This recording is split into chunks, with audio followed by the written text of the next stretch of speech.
Hi, my name is Allison Science. This is my answer to the Module 2 course, Person Product Process. I'm going to kind of go down the list and answer some of your questions. Okay, so I am 42. I live in Albuquerque, New Mexico. I am of Greek and a Russian descent. I understand that's an odd combination. My parents met in New York City at Columbia Presbyterian Hospital. It is a funny story, and if I had time to tell it in this, I would. Um, So I grew up out on the East Coast. I was born in New York City. I grew up in New Jersey, but I was in the city a lot because my dad owned a business in Brooklyn. So I spent a lot of time in New York.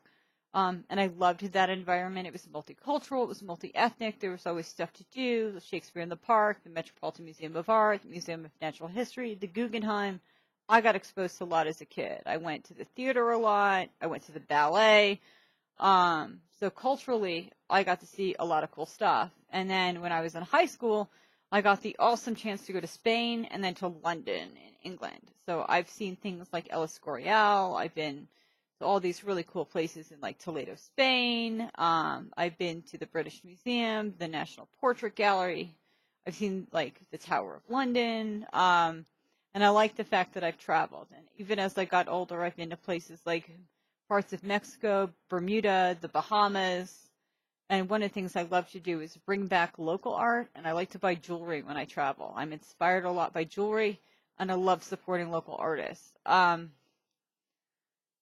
So this is one of the cool things about me. But to give you a little background, I'm going to rewind a little bit, kind of tell you what got me started in the artistic world to begin with.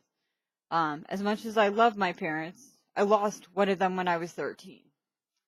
And this is kind of how I got really into this. It's not pretty. Some of my background is definitely not pretty. It was rough. My father died when I was 13. It was kind of crazy. We found out he was murdered. I didn't get answers for a long time, and we found out a lot of the people investigating it weren't really helping us. They were actually working against us. That made it even more crazy. It did get solved 17 years later. We did get some closure, but it never really gives you closure. I don't care what people say. And I wish my son knew him. After that, I ended up in one abusive relationship after another, which kind of muted my artistic process. And even though in between I was supported by some great people and art kind of helped me heal, it did get shut down for a while. When I met my quote unquote second husband, I'm putting that in quotes for a reason. That's a whole other story. I'll get to that in a minute. I got into something called graphic rendering since I just couldn't paint or draw anymore. My first husband kind of ruined that for me. And someone taught me how to do it. I was inspired to do stuff for gaming like Ultima Online and World of Warcraft because I played on a rendering server. And I just kind of played around with it and I got the hang of it. I got to the point where I was so good I surpassed this person. And it became like a thing, you know.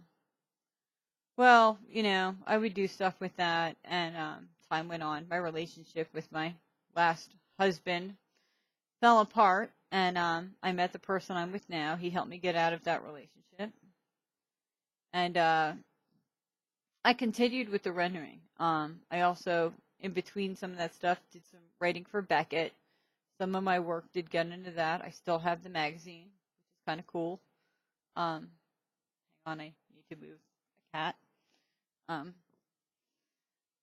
and lo and behold, I finally get out of the situation I'm in, and I leave, and I start doing more stuff with my work, which started making me kind of happy. And my life kind of hit another whirlwind. I get divorced, and then find out my marriage was never legal in the first place. So that was another nice shocker in my lifetime. I'm still working to try and fight and fix that law. I got a hold of a reporter. She's probably going to help me with that. We'll see how that goes. But the person I'm with now is much more supportive. My son's great. He's also like, Mom, you really need to do stuff with this.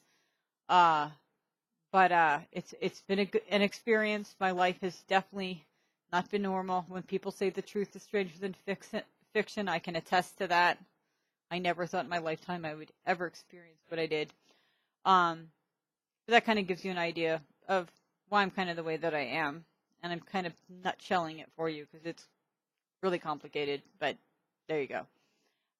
But because of some of the stuff I've been through, it has made me a stronger person. I'm extremely stubborn, which makes things good. However, it has its cons. I will start a piece and scrap it and start it and scrap it over and over and over again because I am a perfectionist.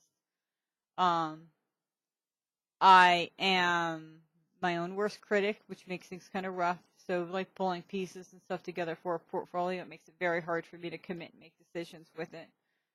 That makes life interesting too. But I've done pretty much assignment work, and that's what I included for selection pieces. I probably should have included some of my own work because it's actually pretty cool. The graphic rendering is what I really love doing. It started out, like I said, and stuff in the gaming world. People would want their characters created, and I would do it for them. And essentially, I work in a program primarily called Daz 3D Studio. I can use Poser too. I have both programs.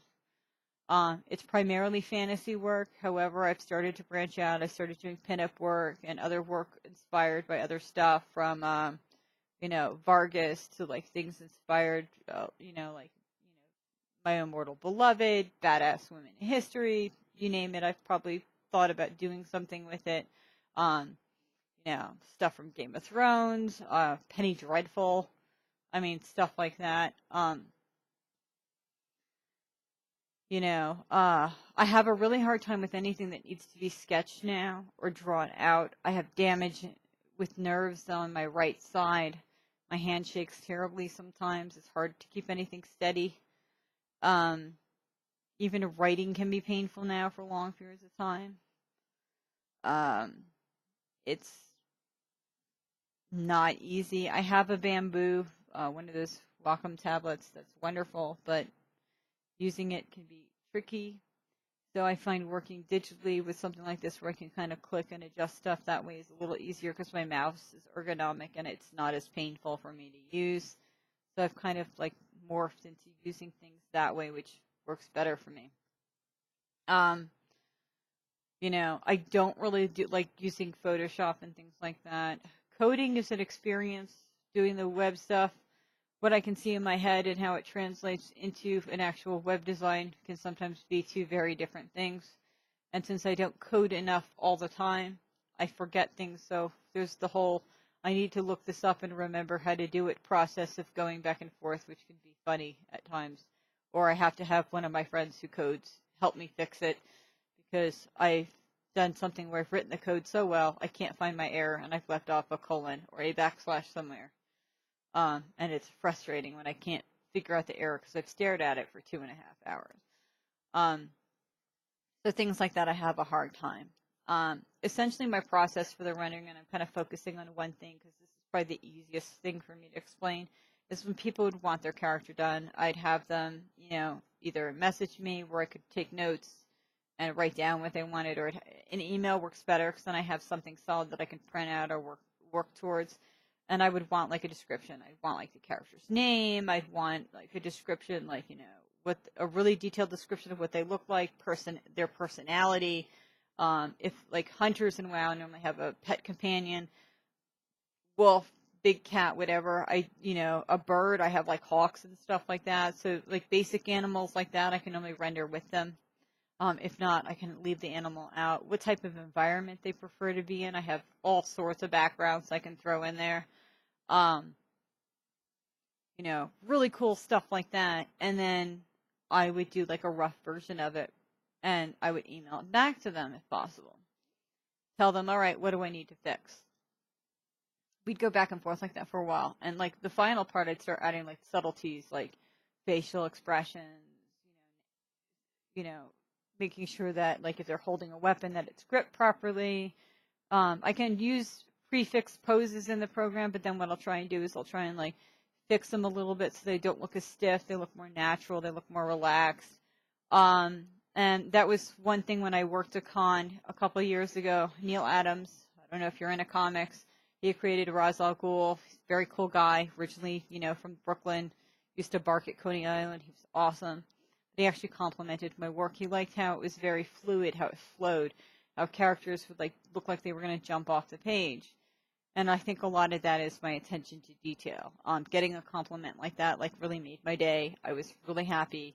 Steve Scott, one of the other artists I was working around, he said pretty much the same thing, and was explaining to me that Neil Adams doesn't give compliments like that out lightly.